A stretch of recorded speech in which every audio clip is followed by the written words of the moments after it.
Good morning to all my dear students and welcome once again to our introduction portion of the standard 11 physics with the basic concepts which is start from the standard 7th. First of all, I would like to recap our previous videos. In that previous videos, we have been successfully completed the standard 7th physics which is called as the heart of the standard 11, and the later one we have another successful complete physics which is included in the standard 8. As per our knowledge, in the standard 9th, we also studied the physics. In the standard 9th, we also studied the physics. That's why I am called the standard 9th is the brain of the standard 11. It's not a big issue. Why I am telling such kinds of the sentence, those like the 9th standard is the brain of the standard 11. So I would like to explain why I am called such sentence. First of all, we see here that is the first unit which is came from the standard 9, that is called as the laws of motion. Yesterday we also discussed about the laws of motions.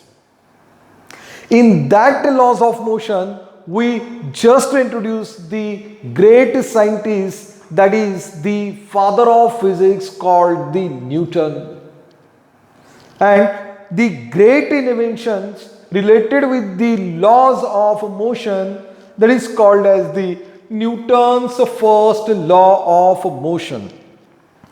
So here we discuss such deeply related with the motions. The first point which is came from the laws of motions is nothing but the motion of an object. The motion of an object. What is saying that any kinds of objects having a particular motion. One of the examples, that is Earth. What is the revolution period of the Earth? It is the 24-hour. And to complete one revolution around the Sun, you know very well what is the answers of that. That means the objects having the motions. Now the generals, another concepts related with the motions which are included like the displacement, speed, velocity, displacement, distance, speed, velocity. The one questions are in your mind again and again. Sir, what is the difference between distance and displacement? What is the difference between speed and velocity? Yesterday I am telling you. What I say in a previous video, the distance and displacement, it is completely related with the to another quantity. One is the scalar quantity, another one is the vector quantity. So what is the scalars and what is the vectors? Already we have seen. So in case of that, the distance, speed, it is nothing but the scalars, and displacement and velocity, it is the vectors. Now I think I have already used the one examples related with that. The distance we have completed the 60 kilometers. Your speed only 60 kilometers. But whenever we are going with the velocity, that means the distance upon time. We have already done such kinds of the portions. Then why including laws of motion is here? Why? Because it is the base of standard 11. It is the base of standard 11. Now second one, that is effect of speed and direction of velocity. Now देखो बच्चों, यहां पे क्या है? There is the effect of speed. Each and every students know the one of these example that is called as the मौत का कुआं. अब ये मत बोलो सर उसको इंग्लिश में क्या बोलते हैं. देखो ढूंढो उसको क्या बोलते हैं.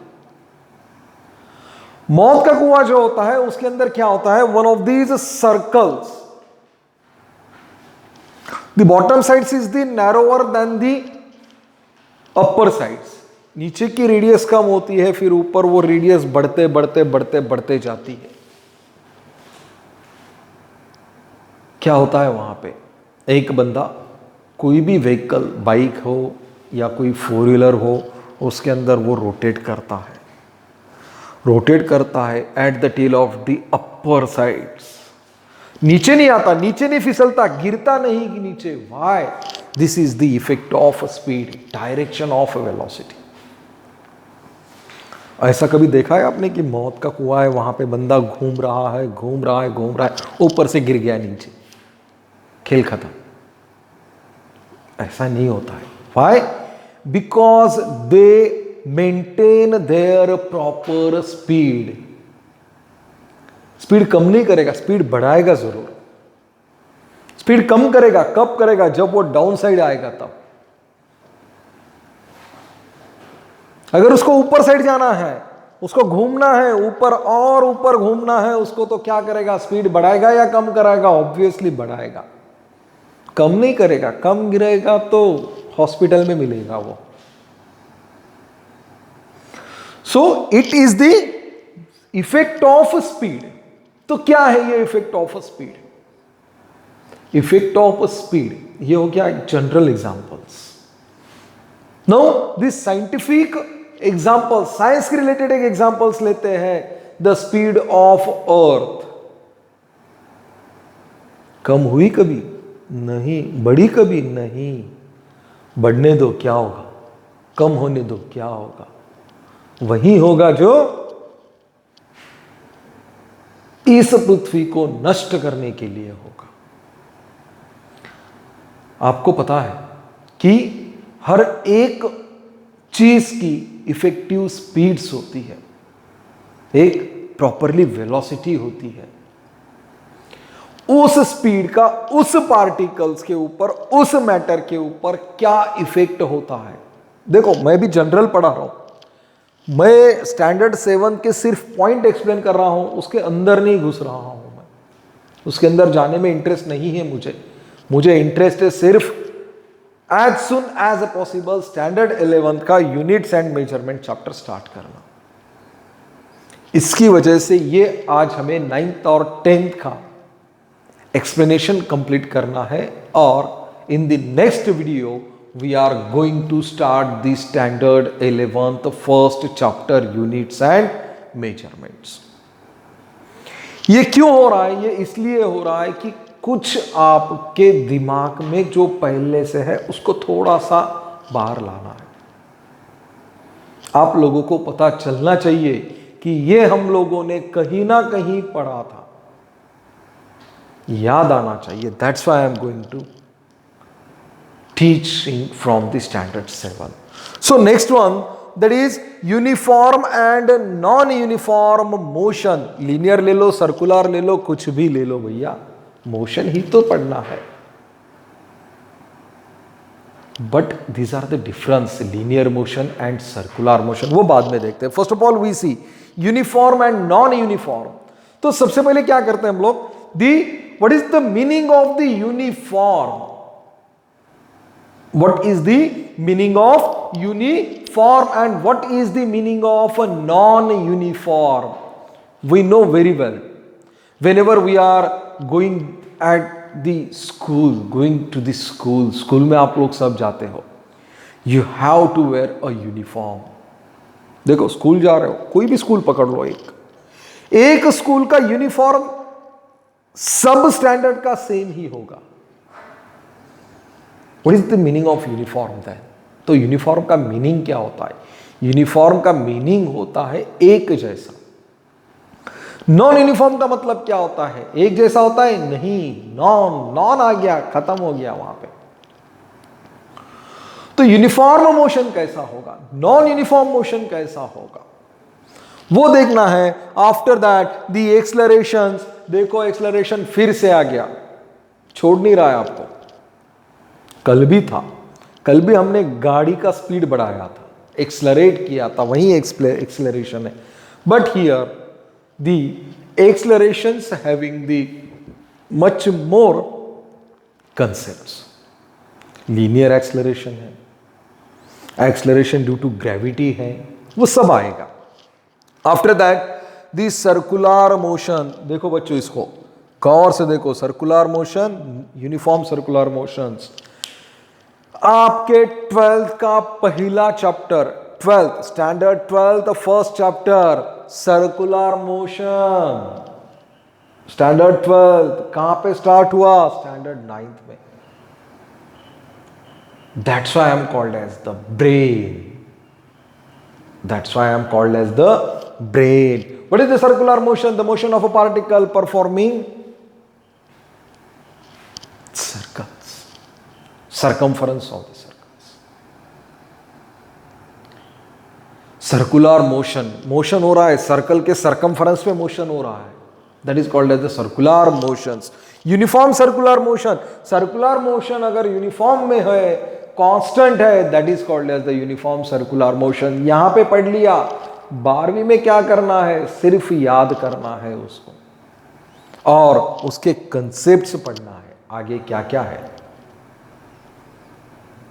सो it is all about the laws of motion are completed here. Second one, sorry, I think here is the 3 kinds of these different articles is also there.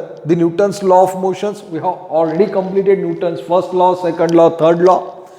Balanced and unbalanced force. Yesterday we see contact, non-contact, balanced and unbalanced force.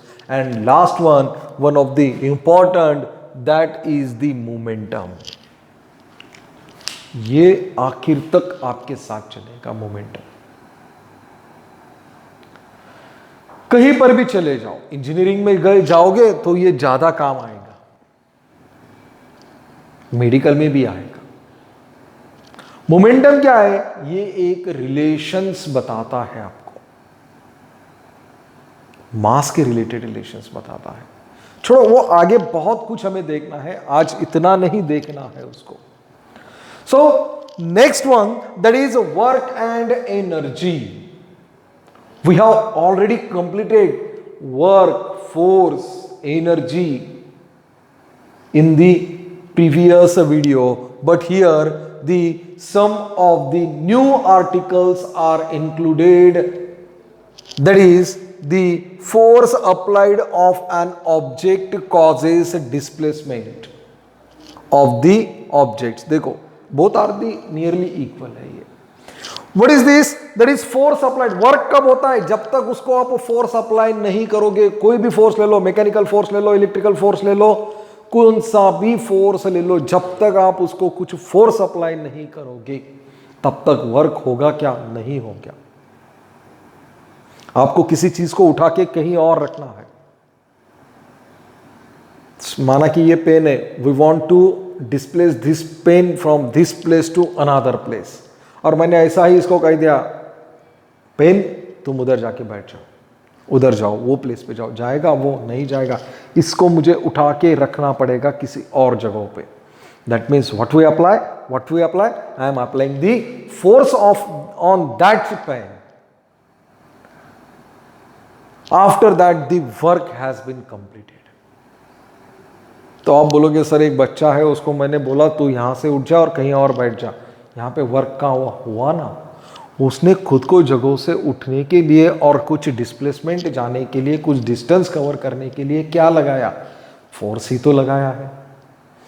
So next one, that is positive, negative and zero work. Here we forget, I think that is related with the work. Positive, negative and zero work. I think one of these activity you have already done in the standard 9. Table लेना था, table के ऊपर एक glass रखना था, उसको एक नीचे से होल करके एक नट जो हम बोल्ट बोलते हैं, बोल्ट इसमें एक रखना था और एक टेबल से नीचे यहाँ पे रखना था. Simply, I would like to explain with another one examples. Suppose I want to move such pen from this side. So I would like to pull here, pull here. What happens? What happens? The positive work will be there. But some obstacle was here. Some obstacle was here and I am pulling such pen towards the right side. So what happened? These are not moving towards the right. That means work is there. Yes, work is there. But which work? That is the negative work. So another one, I want to pull out these pen right side, but force applying on a both side, as well this sides as well as this sides. What happens? What happens? Any work will be there done? No work will be done. That's called as the zero force, zero energy. What we'll call is that there is the zero work. So let's move with the energy. Another point which is very, very important. So in that energy, firstly we introducing that is kinetic energy as well as the potential energy. Kinetic energy 1 by 2 mv square. कहाँ introduce हुई? हमें यहां पे introduce हुई. कोई भी work कर लो, कुछ भी वर्क कर लो, उसको एनर्जी लगेगी. That's called as the total energy and total energy is nothing but the kinetic energy plus potential energy. Kinetic energy plus potential energy. और इसके रिलेटेड कुछ एक्सप्रेशंस हम लोगों ने यहां देखे and these expression we want in the standard 11th as well as the standard 12th. It is the very very important. So another one point, that is the transformation of energy. Here we already knows the transformation of energy. It is nothing but the conservation of energy. Law of conservation of energy. Energy neither be destroyed nor be created. It is just goes from one form to the another form. उसको बनाया भी नहीं जाता, उसको खत्म भी नहीं किया जाता. क्या होता है? सिर्फ एक मैटर में से किसी और में मैटर्स में हम ले जा सकते हैं. And the energy of whole universe are constant. Sir ये तो लॉ ऑफ एनर्जी नहीं, ये लॉ ऑफ द हीट भी हो गया. क्या कंसेप्ट तो वही है. देखो कुछ अगर गलत मैं बोल देता हूं ना तो बताया करो, क्योंकि इतना सारा फिजिक्स मुझे भी याद नहीं आता या कुछ गलतियां मुझसे भी हो सकती है. So another one point is that is a free fall.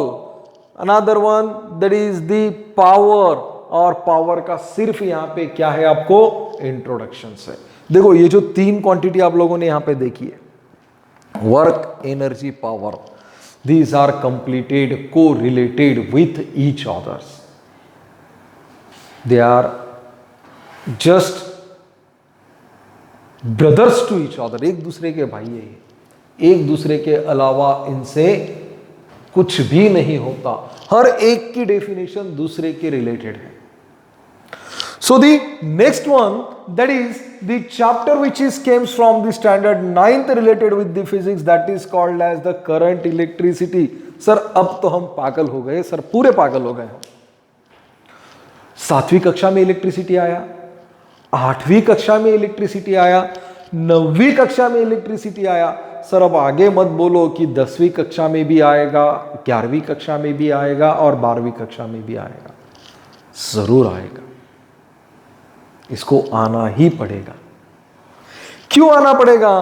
क्यों? क्योंकि current electricity it is the essential part of the physics part second. And current electricity is also the essential part of our daily life. Students listen carefully, listen carefully, essential part science का भी है, physics second का भी है और आपके life का भी है. That's why this comes again and again. So another one that is potential and potential difference. What is this potential and potential difference? Now let us see the potential difference. So guys, the potential difference. What is the potential difference? The potential difference is nothing but the voltage passing through that circuits. Now free electrons. So guys, I would like to explain here with the some examples related with the chemistry as well as the atoms. We know the valency. Valency पता है आपको? valence electrons पता है. The electrons which is present in the outermost orbit of an atom, that is called as the valence electrons, and those particles are participation to the interact with other atoms, that is called as the valence electrons. valence electrons वो free electrons होते हैं. तो ये free electrons है. Sir भाई free electron से क्या लेना देना? आप फिर पढ़ाते पढ़ाते केमिस्ट्री में चले जाते हो. आप पढ़ाते क्या हो? फिजिक्स या केमिस्ट्री? मैं फिजिक्स ही पढ़ाता हूं. फिजिक्स क्या है? किंग है. फिजिक्स क्या है? किंग है. तो ये तो देखना ही पड़ेगा ना कि हमारे कंट्री में राजा को देखना पड़ेगा ना कि क्या क्या चल रहा है.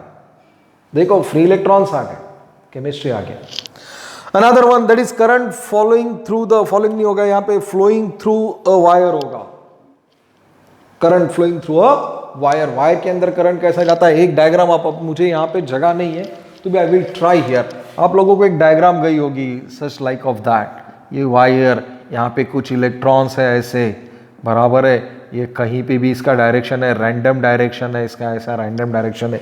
But whenever we are going with the potential difference across this wire, what happens? These are moving towards these positive sides. Here is the negative one of this circuit. I think we have already done in the standard 9 such diagram. यही diagram आप लोगों को गई होगी. तो current कैसा flow होता है वो आप लोगों ने यहाँ पे देखा. And after that is resistance and the Ohm's law. भैया ये लॉ देख लो. Dear students please see the law.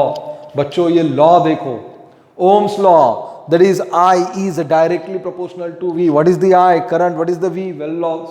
Volt. ये जो लॉ है, ये लॉ पूरी की पूरी फिजिक्स सेकंड पढ़ाता है आपको with related with the only electricity. इसको कभी नहीं भूलना है. लिख लो, यहां पे नहीं लिखना है, बुक पे लिखना है. ना तो लिख दोगे, सर ने बोला था लिख लो, जिंदगी भर लगेगा, माथे पे ही लिख लिया. सर ऐसा नहीं है, कागज पे लिख लो. मैंने आप लोगों को पहले ही बताया था, whenever I am going to teach related with any subject of physics, any topic related with the physics, you must write the running notes related this topic. So the resistance, firstly we introducing the resistance. It resists the current. Resistance क्या होते हैं? Current resist करते हैं. तो ये क्या है sir? Resistance क्या है? रेजिस्टेंस तो हमने कहीं तो देखा था, एक ऐसा कुछ तो था ऐसा, और यहाँ पे अलग अलग कलर्स के लाइन थे. वो देख लेंगे हम लोग क्या था रेजिस्टेंस. वो रेजिस्टेंस नहीं देखना है हमें. ये करंट में कहां कहां रेजिस्टेंस आते हैं, ये रेजिस्टेंस भी उतना ही इंपॉर्टेंट है जितने रेजिस्टेंस हम लोगों को देखना है. बट वो बाद में देख लेंगे. फिर ये रेजिस्टेंस आ गया, रेजिस्टेंस के बाद रेजिस्टिविटी भी आ गई, लेकिन वो किसके रिलेटेड आ गए? कंडक्टर के रिलेटेड आ गए. One of the chapters, I think it is in the standard 11th as well as in the standard 12th, that is semiconductor, which is start from here, that's why I'm called as the brain. So ये क्या है? Conductor लगेगा, insulator लगेगा, metals लगेगा. Metals non metals पढ़ा या नहीं पढ़ा? पढ़ा, कल पढ़ा. कॉपर्स का एग्जांपल लिया था हमने, एल्यूमिनियम का एग्जांपल लिया था, पढ़ा, कल पढ़ लिया सर वो हमने. सो दैट इज दी कंडक्टर्स. अब ये कंडक्टर्स आ गया, ये रेजिस्टेंस आ गया, तो और एक चीज आप लोगों को यहां पे देखनी पड़ेगी. रेजिस्टेंस सीरीज में लगाने के बाद क्या होता है और पैरेलल में लगाने के बाद क्या होता है। सीरीज क्या होती है, पैरेलल क्या होता है, ये आप लोगों ने अच्छे से पढ़ लिया है। So this is all about the current electricity. Now the next one, that is the measurement of matters. Again we see the measurements. In that measurements, the including points are related maximum with the chemistry. That's why I am not right here, but the chemistry is also important related with the atoms in the physics. That's why I am going to write here, that is the measurement of matters. So next one, that is reflection of light. Once again from standard 7th, 8th, and now it is in the standard 9. The name of that chapter, that is the reflection of light. 3 बार, कितनी बार? 3 बार आया। हर बार क्या किया उसने? एक एक पड़ाव पार किया उसका। अब क्या है रिफ्लेक्शन ऑफ लाइट्स में? Now let us see in the reflection of light, that is the mirrors. मैंने बताया था कल, ऐसा आएगा और ऐसा जाएगा, ऐसा नहीं होता है। They are the different changes. अब वो चेंजेस कैसे? वो चेंजेस हम लोगों को देखना है कि मिरर्स के थ्रू कैसे चेंजेस होते हैं। That's why we are here, that is the types of a mirror, and simply we know very well what kinds of the types of mirror are is here, that is plane mirror, concave mirror, convex mirror, and so on. Roughly we are going to study with the concave as well as the convex. Why? Because these mirrors are essential for study the reflections of light. Now another one, that is image formations. What kinds of the image are formed with the help of this mirror? We see in the different ways. What we see, that is a star, another planets. They are very very close. See, very very close with the help of these mirrors. Now the one of examples, आप लोग कभी नहीं, आपने गाड़ी तो चलाई होगी या गाड़ी में तो बैठे ही होगे आप लोग। क्या देखा हो? उसके एक मिरर होता है, मिरर में क्या लिखा होता है? देखो, ढूंढो। उस पर यह लिखा होता है कि मिरर में दिखने वाला बंदा जितने क्लोज है, एक्चुअल में उतने क्लोज वो नहीं है। अभी नहीं जाना, लेक्चर खत्म होने के बाद जाकर देखो, नहीं तो सर रुको हम देख के आते हैं। अभी नहीं, बाद में देख लो, जरूरी नहीं है अभी देखना है। चलो आगे बढ़ते हैं। So next one, that is study of sound. Sir sound एक बार ही पढ़ा लो, हर साल साउंड पढ़ा रहे हो आप, 7वीं में भी पढ़ाया, 8वीं में भी पढ़ाया, 9वीं में भी पढ़ाए हो, आगे भी पढ़ाओगे। क्यों पढ़ाओगे? इसलिए पढ़ाएंगे कि sound it is another essential. Sir क्या क्या इसेंशियल, एक बार बता दो। साउंड भी इसेंशियल है, लाइट भी इसेंशियल है, मैटर भी इसेंशियल है, और क्या मेजरमेंट भी इसेंशियल है, मेटल्स भी इसेंशियल है। ये इसलिए इसेंशियल है क्योंकि फिजिक्स ही हमारा क्या बताता है? It is the study of nature, study of matters. Physics को हिंदी में क्या कहते हैं? That is called as the भौतिक शास्त्र। भौतिक यानी सराउंडिंग में हर एक चीज इसेंशियल है हमारी। So that is sounds, that is sounds waves. आ गया ये नया, वेव्स आ गया यहां पे। Another one, velocity of sound. Yesterday we have already done it. Reflection of sounds, reflection of sound. अभी तक तो सिर्फ सुना था सर, पढ़ा भी था क्या कि ये रिफ्लेक्ट होता है। क्या रिफ्लेक्ट होता है? लाइट रिफ्लेक्ट होता है। अब क्या रिफ्लेक्ट कर रहे हो सर? अब तो आप साउंड भी रिफ्लेक्ट कर रहे हो। आप लोगों ने किया है ना, बहुत सारे एक्सपेरिमेंट किए हैं। घर में बैठे बैठे कोई भी बर्तन ले लेते हो, उसके अंदर आवाज देते हो। आवाज क्या होता है? रिफ्लेक्ट होते हैं, आपको सुनाई देता है। तो ये भी है रिफ्लेक्शन ऑफ साउंड। और क्या एग्जांपल दिया था कल मैंने? साउंड वेव्स के थ्रू हम क्या देखते हैं? Depth of the sea. Another one, that is echo. Echo होता है ना, कब आप एक दूसरे को फोन लगाते हो, नेटवर्क में प्रॉब्लम आता है, इको आता है ना। What is the eco?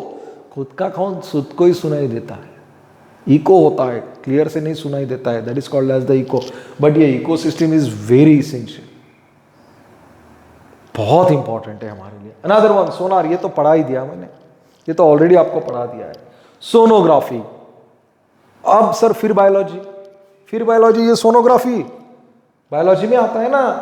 नहीं, it is the great invention of in the physics. Physics का एक सबसे बड़ा इन्वेंशन है सोनोग्राफी। सोनोग्राफी में क्या होता है, चलो वो नहीं देखना है हमें क्या होता है क्या नहीं। I think it is more sufficient of the standard 9th, और अब हम देखेंगे standard 10th। Let us see the standard 10th physics. Now in that case I would like to say here, that is the standard 10th, it is a one kind of the eyes of standard 11th as well as the 12th, as well as the standard 12. So let us see with the first chapter of the standard 10th, that name is gravitation.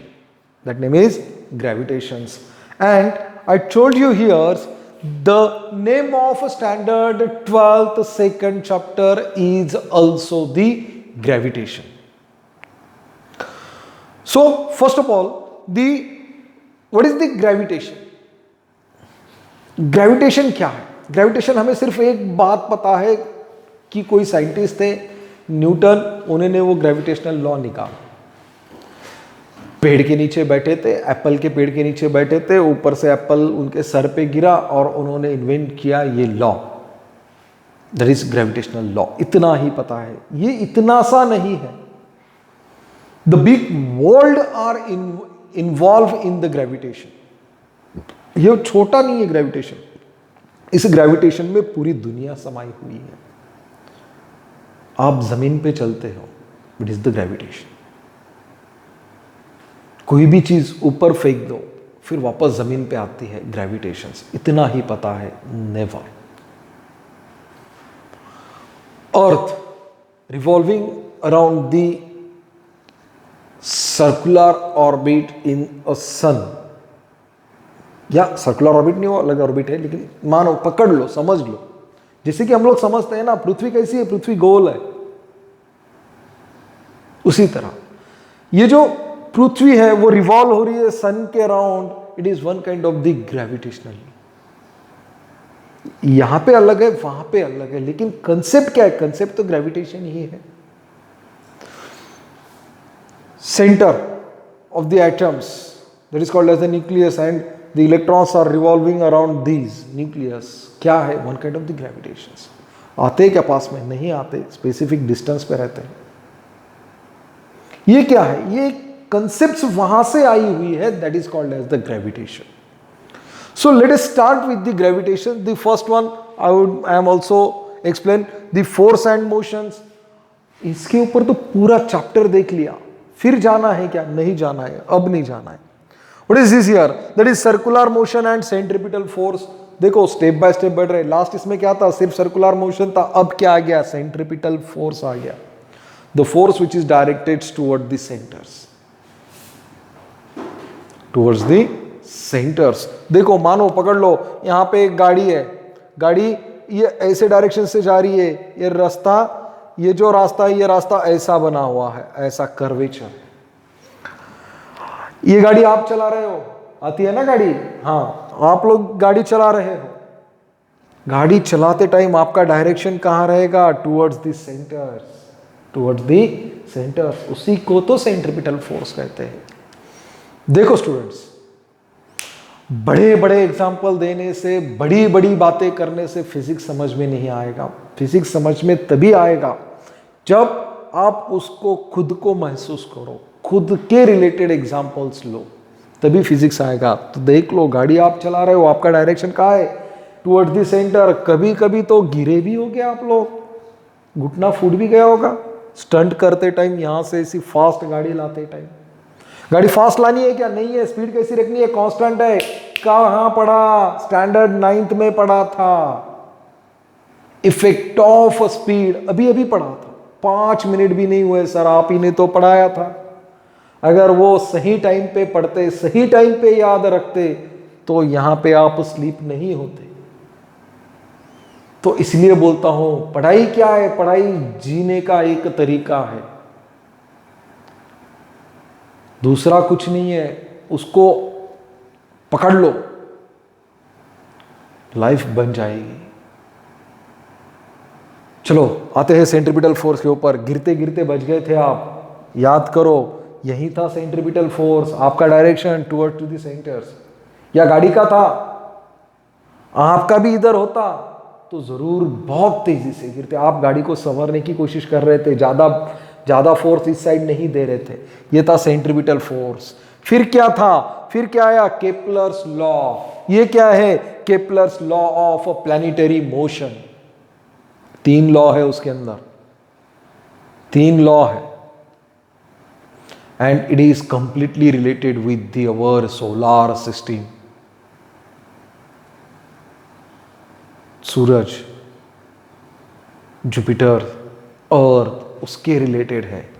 क्या कहते हैं Kepler's law? Kepler's law बहुत कुछ कहते हैं। T² is directly proportional to R³। आपको पता है सूरज सेंटर में, उसके अराउंड सब प्लैनेट घूमते हैं। ऐसा कभी हुआ है पृथ्वी के आगे कौन है, पृथ्वी जाके उसके ऊपर धड़क गई, धक्का मारा पृथ्वी ने, या पृथ्वी को किसी ने धक्का मारा? कभी हुआ ऐसा? नहीं हुआ।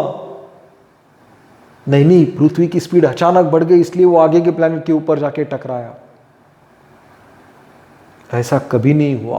That is the law. और वो लॉ किसने एक्सप्लेन किए? केपलर्स लॉ ने किया। ये एक लॉ नहीं किया, ऐसे 3 लॉ किए। चलो वो देख लेंगे, अभी नहीं देखेंगे। क्यों? क्योंकि वो हमें 12th में देखना है। हर चीज को यहां पे देखेंगे तो 12वीं कब पढ़ेंगे, 11वीं कब पढ़ेंगे? वो तो पढ़ना तो पड़ेगा ना। So another one, that is the earth gravitational acceleration. आ गया ग्रेविटेशनल। मैं बोला था ग्रेविटेशन सिर्फ ऊपर से नीचे आने वाली चीज नहीं है, बहुत बड़ी चीज है। देखो अर्थ भी आ गया उसके अंदर, earth gravitational acceleration. So another one, that is variation in a value of g। What is g? That is acceleration due to gravity. 9.8 metre पर सेकेंड वैल्यू उसका। और आप कभी कभी तो 980 भी यूज करते होंगे ना। So it is variations of value of G की वैल्यू निकालनी है। 12th में तो बहुत है। Acceleration due to gravity at the depth of the earth, at the centre of the earth, at height of the earth. ये 3 निकालने होते हैं, उसमें से एक क्वेश्चन कंपलसरी आता है बोर्ड एग्जाम में। So another one, mass and weight. किसका मास स्केल निकालना है? इसके अंदर बहुत सारे मासेस है, बहुत सारे मासेस है। अर्थ का मास है, जुपिटर का मास है, उसके रिलेटेड कुछ प्रॉब्लम्स देखने हैं हम लोगों को आगे चल के। No another one, gravitational potential energy. देखो चैप्टर का नाम ग्रेविटेशन, सिंपल ग्रेविटेशन देखा, उसके बाद अर्थ का देखा, अब किस चीज में आ रहा है? अब पोटेंशियल एनर्जी में भी आ रहा है। ग्रेविटेशन छोटा है नहीं, बहुत बड़ा है, देखेंगे आगे। सो एस्केप वेलोसिटी। एस्केप वेलोसिटी क्या होती है? ये आपको आएगी कब? जब आप सैटेलाइट देखोगे। जब आप सैटेलाइट पृथ्वी के, हमारी जो पृथ्वी है वो पृथ्वी के बाहर छोड़ोगे, तब पता चलेगा कि एस्केप वेलोसिटी क्या होती है। एस्केप वेलोसिटी ऐसी नहीं है ये दरवाजा है, यहां पे एक बच्चा है, उसको जोर से धक्का मार दिया, वो दरवाजे के बाहर एस्केप हो गया, वो हो गई एस्केप वेलोसिटी। वैसी एस्केप वेलोसिटी नहीं देखनी है भाई हमें, अलग एस्केप वेलोसिटी देखेंगे। वो देखेंगे हम with the help of satellites। Satellite पता है ना? हाँ ठीक है, चलो पता है। No another one, that is effect of electric current. Sir अब तो हम पागल ही हो गए, ये इलेक्ट्रिक करंट पढ़ के। अभी नहीं, और 2 साल पागल नहीं होना है हमें। एक बार 12वीं की 12th स्टैंडर्ड की एग्जाम दे दो, नीट दे दो, सेट दे दो, सीईटी दे दो, जेई दे दो, फिर क्या करना है करो। जब तक नहीं, जब तक इलेक्ट्रिक करंट साथ में रखना है। The another one, that is energy transfer in an electric current, we have already done it. Heating effect, we have already done it. Another one, uses of coil। अब देखो ये कॉइल्स आ गए, बहुत सारे कॉइल्स पढ़ने हैं हम लोगों को। सबसे पहले तो हमें पहले पता था कि बल्ब होते थे, bulb 60 watt, 100 watt, 120 watt, 160 watt, उसके अंदर एक कॉइल्स आती थी। अभी भी कॉइल आप लोगों को देखने को मिलेगी फैन के अंदर, इलेक्ट्रिक मोटर के अंदर। इलेक्ट्रिक मोटर देखो, इलेक्ट्रिक मोटर भी है हमें पढ़ने के लिए। क्या होती है electric motor? The electrical energy which is converted into mechanical energy, that is called as the electric motor. और क्या होता है इलेक्ट्रिक मोटर के अंदर? इलेक्ट्रिक मोटर के अंदर क्या होता है? With the help of a magnetic field, ऐसी रॉड होती है बाहर आई और वो घूमती है। बहुत सारे मोटर्स में आप लोगों ने देखा होगा। ये क्या है? It is the best example of the electric currents which is converts in the mechanical energy, that is electrical energy converted into the mechanical energy. और ये हो गया इलेक्ट्रिक मोटर। अब यहां पे दो रूल्स हम लोगों को देखने हैं। ये मैग्नेटिक फील्ड प्रोडक्शन भी मैंने आपको बता दिया था। ये एक रूल्स आप लोगों को पता होगा, right hand rules. Stretch the thumb and other finger are curved. Curved जो फिंगर है वो क्या बताते हैं? मैग्नेटिक फील्ड का डायरेक्शंस, और ये इलेक्ट्रिक करंट का डायरेक्शंस बताता है। ऐसी मैग्नेटिक फील्ड प्रोड्यूस होती है। समझो ये मानो कि ये वायर है, वायर आप लोगों ने ऐसा पकड़ लिया, ऐसा पकड़ लिया। ये जो मेरा हाथ है देखो ऐसा, ये जो ऐसा हाथ आया है ये क्या है?